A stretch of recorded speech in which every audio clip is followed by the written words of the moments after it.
Foundation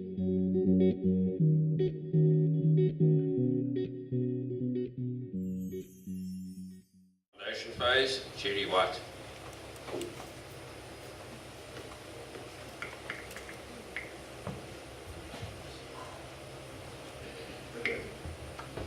Good morning all, and thank you for being here. I'm going to try very hard, and I stress very hard because I tend to go off on a tangent, to use the time that's allocated to me to share with you my experiences and my involvement in local schools in trying to raise the standards of literacy amongst our young learners. We've just heard from Sandy about how crucial it is that preschool children are exposed to stimulating and necessary opportunities. Equally so is the value of teaching them to read when they're small. So we're going to look at supporting early readers. Just to give you some context though. Wait. Just give me a minute. We seem to be having a little bit of a problem with the IT. Okay. Just to give you some context. We're all very well aware of how dire the situation is regarding the educational sector in this country. There are enormous problems. South Africa participates in a survey that's conducted once every 5 years, the PEARLS. And the latest survey in 2016 put South Africa last at the bottom of the 50 schools that participated in that survey. The situation is very dire. In South African schools, 78% of the learners in grade 4 have been found not to be reading at a level at which they need to be reading in order to learn. And in the Eastern Cape, the situation is even more dire, because it was concluded after the survey that it's almost 90% of those children. Effectively, that means 1 out of 10 children in a grade 4 classroom are reading at a level at which they need to be. And that's the bad news, because we need children to be able to read to learn. The good news, however, starts now. There are individuals and there are NGOs that are going to be working and are working in schools with communities, regardless of the department. And my involvement started at Klipfontein in 2014, 2015, when I was approached to please mentor foundation phase teachers, and in particular the grade R teacher. It was a wonderful opportunity to build a relationship, which Martin Fick had mentioned. And it was also for me a real eye-opener to see how challenging the circumstances are in which these teachers work. The good news is they're open to support, they're wanting and recognizing that they need to be making a difference in the lives of the children. This involvement also led me to appreciate that in fact the circumstances under which they work and the resources that the department make available to them are not ideal. And that led to an Ouersgeer Omdag at the old Klipfontein school. And here's the good news again. In the space of a weekend, parent volunteers, my husband and I, managed to transform what was a graffiti-ridden, soul-destroying school into a classroom environment that was far more welcoming and inviting to those children. Parents are willing to get involved. It's an enormously untapped resource in our communities. We just need the school management to appreciate the role that they could play. That involvement then led me to become involved in teacher training under the auspices of an NGO based in Cape Town called WordWorks. WordWorks are doing remarkably wonderful work in Cape Town and in the Western Cape in promoting literacy skills amongst grade R learners. They offer training, and with the training comes really phenomenally good, appropriate teaching resources that are available to the teachers at no cost.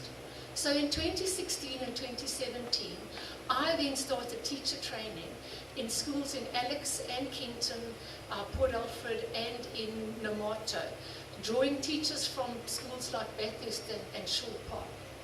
The good news is they're teachers that are really open to learning, that are wanting new ideas, and that are willing to embrace those ideas. The downside of that, unfortunately, is that the department very often is not coming to the party.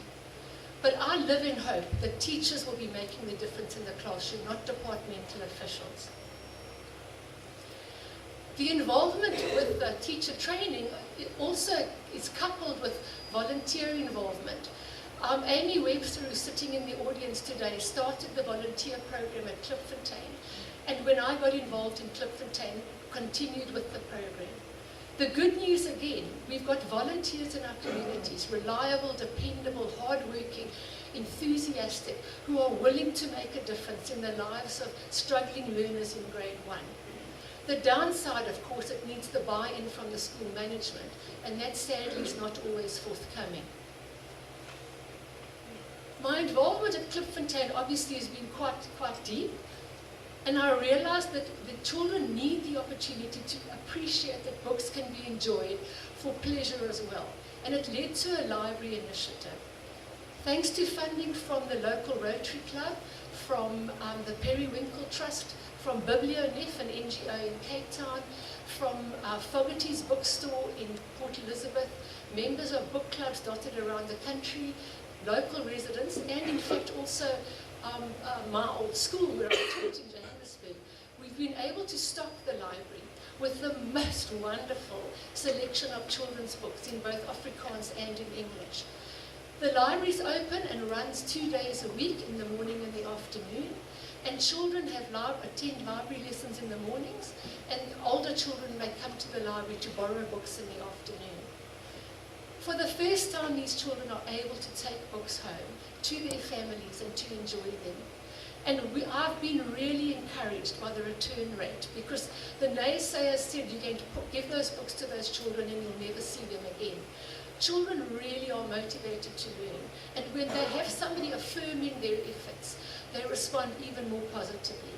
So that is really a good news story. Coupled with that is what I term the Hotesi. It's a wooden Wendy house that's on the school premises, and it's open for the same hours that the library is, 2 days a week and 2 afternoons a week. And children can use that library in the mornings and at break time, and they can obviously also come in the afternoons. It's stocked with perceptual games, so that young children in particular, but the older children absolutely love using them, can practice and develop much needed perceptual skills, which are crucial for reading and writing in the classroom. It also, if nothing else, provides a safe space for some of those children, because they come from lives that are far less privileged than ours. And the school environment sometimes is a little chaotic. So they've got a safe space during their break times and in the afternoon, where they can feel welcome, and where they can then do things that are pleasurable to them. The last initiative that I'm involved in is through JOT, and Marianne Rousseau will follow me and elaborate on the work that JOT's doing. But a teacher, Mrs. Swandisha, in the grade 5 class at Ikombalisizwe, approached Marianne, and she then in turn approached me to try and help her address the literacy gap amongst grade 5 learners at Ikombalisizwe. And we have been going into the classrooms every morning, Monday to Thursday, and working with Mrs. Swandisha in the classroom to try and assist those pupils in raising their standards of literacy.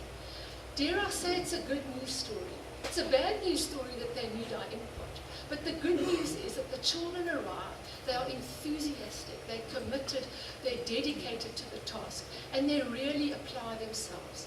And if you can think that it's not an easy task to keep 50 learners who are age 10 or 11 occupied and busy, the mere fact that they concentrate and participate speaks volumes about their willingness and desire to improve their own lot in life. So, to conclude, we obviously know that books matter. And I've got a huge audience sitting in front of me. Christmas is coming. The geese are getting fat. You are going to be doing your Christmas shopping. I would implore every one of you sitting here to buy a book or books for your child or your grandchildren, or the neighbour's child, if your children have immigrated and it's too far to send the book. And when those children have finished with those books, to find a school, a library in a town, or a library in a township, and donate those books so that they too can be used by more children. Because ultimately, as Martin said, the power of one is enormous. You are one. You can buy a book and donate it. Thank you very much.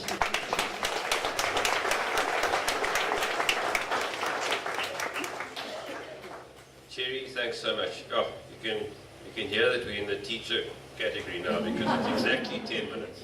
I didn't even have to stop you. Thanks so much, Cherri, and thanks for that wonderful challenge that you brought.